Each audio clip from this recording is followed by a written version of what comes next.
this video, you're going to learn how to connect your exported textures from Substance Painter to your model in Maya. Once you finish texturing in Substance Painter, your textures are exported as images. These images, you should export them to the source images folder of your Maya project. And you have these 6 images by default. So you have the base color, normal, emissive, roughness, height, and metalness. We are not going to be using the height, but we are going to be using the other 5. Some of you might not have an emissive if your screen is not glowing or you don't have any parts that emit light of their own.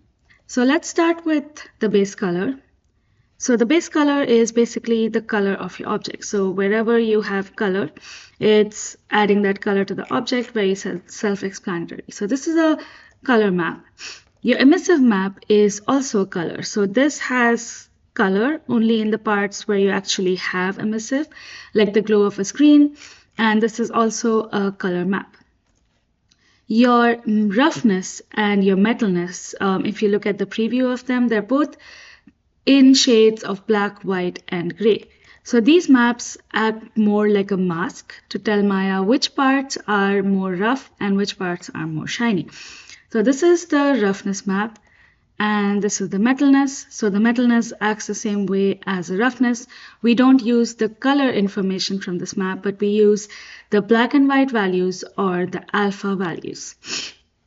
And then you have your normal map, which is a pretty strange looking map. It does have some color to it.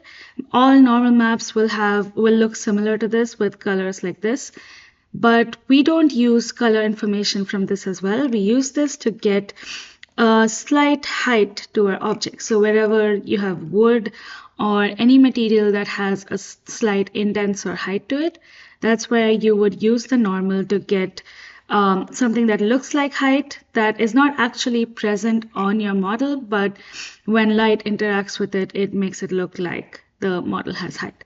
So these are the maps we're using.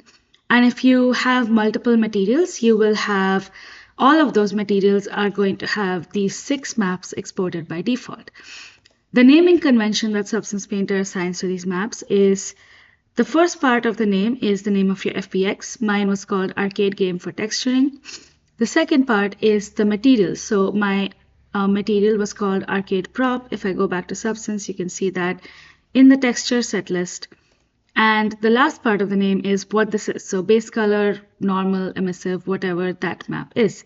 If you have multiple materials, pay very close attention to the second part of this name when you are connecting it to Maya. So now let's go to Maya and let's see what we need to have. When you're starting, make sure that your workspace is set to general and reset the general to factory default by going to Windows, Workspaces, and reset general to factory default. You also have to make sure that you set a project. So I'm just going to open a new scene and I'm going to set my project. Before I open my actual arcade file, I'm going to set my project. I'm going to go to File and Set Project. And my project is called Arcade Game. And inside this, I have my scenes, source images, and my images.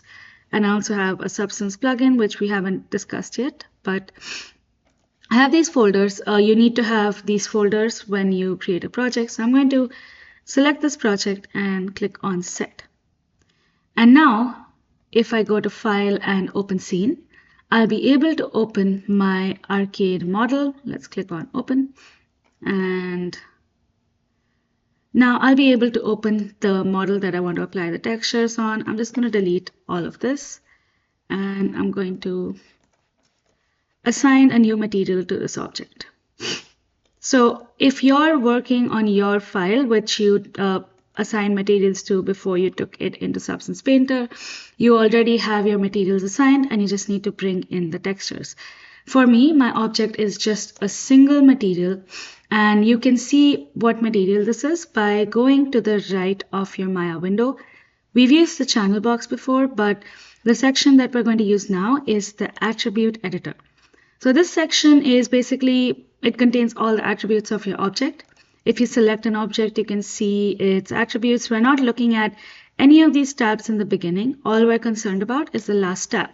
So this last tab is always going to contain your material, and you want to make sure that the material type that you are using is AI standard surface, because we are rendering in a render engine called Arnold, which you can see at the top here, and the materials that Arnold uses are AI standard surface. So you might have, your material might be OpenPBR, so this might be what you see. So you might see OpenPBR shader, and you can't, even if you click on the drop down, you can't change this to Arnold. So if you do see this, then select the objects that have a particular material assigned to them, go to Assign New Material, Shader, AI Standard Surface, to make sure that all your materials are AI Standard Surface. So I'm going to rename this to Class Demo, and let's bring in our texture maps. So we have our base of the object. This is usually where you assign the color and the metalness values. We have the specular, which is the shininess of the object. This is where you will assign roughness. You have emission, where you would assign the screen glow. And then you have geometry and bump mapping, which is where you would assign your normal map. Let's start from the very top in the base. So we're going to leave the weight at default. The weight is basically how this color is affecting, like how much is the color affecting. Is when it's at a weight of 1, this value that the color is 100% affecting the object. If you reduce this, then other attributes like transmission or something else might take over. Usually you set this at 1. You might change this if you have glass or other types of material that don't use as much of your base color. So let's go to the color attribute and click on the checker box and click on File. And it directly should go to the source images of your project. And I'm going to click on base color. And you might not see your base color appear like this, as I am. If you want to see it, just click on 6 on the keyboard. You might be on this mode, which is 5 on the keyboard, and that just shows you the shaded object. But if you click on 6, you'll be able to see the object with the textures. So we're not changing anything about the color map.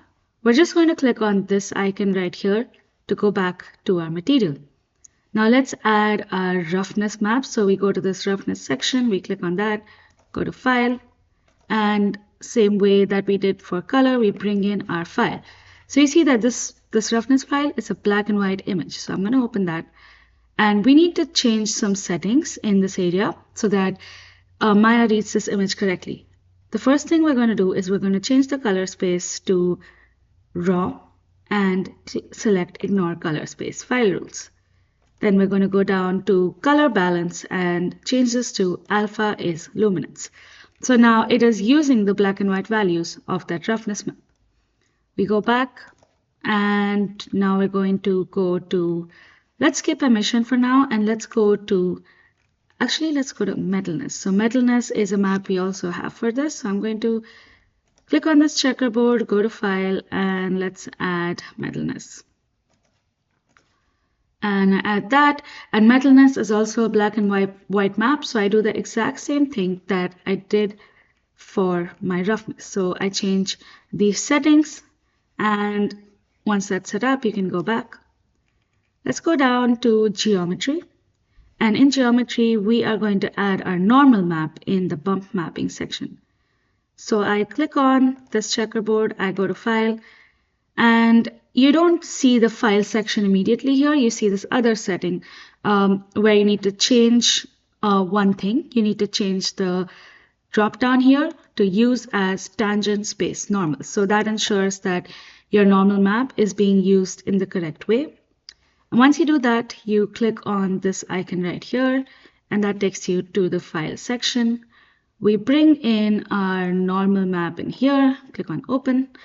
In this section, what we're going to change is we are going to make this raw and ignore color space file rules, but we're going to turn off alpha as luminance because this is not a black and white map. This is a map that has some color values to it, so alpha as luminance is not used for this one. So the last one that we're going to add, some of you might not have this, is the emission.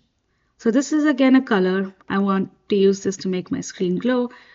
And this is, since this is a color map, it just has some color values to it. We click on open and we don't need to change any settings over here. Another thing that you do need to change for emission is the weight. So currently it is set to 0, which means that there's no emission to it. It's not glowing at all. So you can set it to 1, or you can type in a higher value here. Whatever value you type is fine. So just type any value, see how much glow you want for your screen. So this is how you would connect all the maps, and when you press 6 on the keyboard, you should be able to see a preview of what your maps look like. This is not the final, this is just a preview. And in the next section, we are going to see how to add lights and how to add a very simple background to this to be able to see our final textures.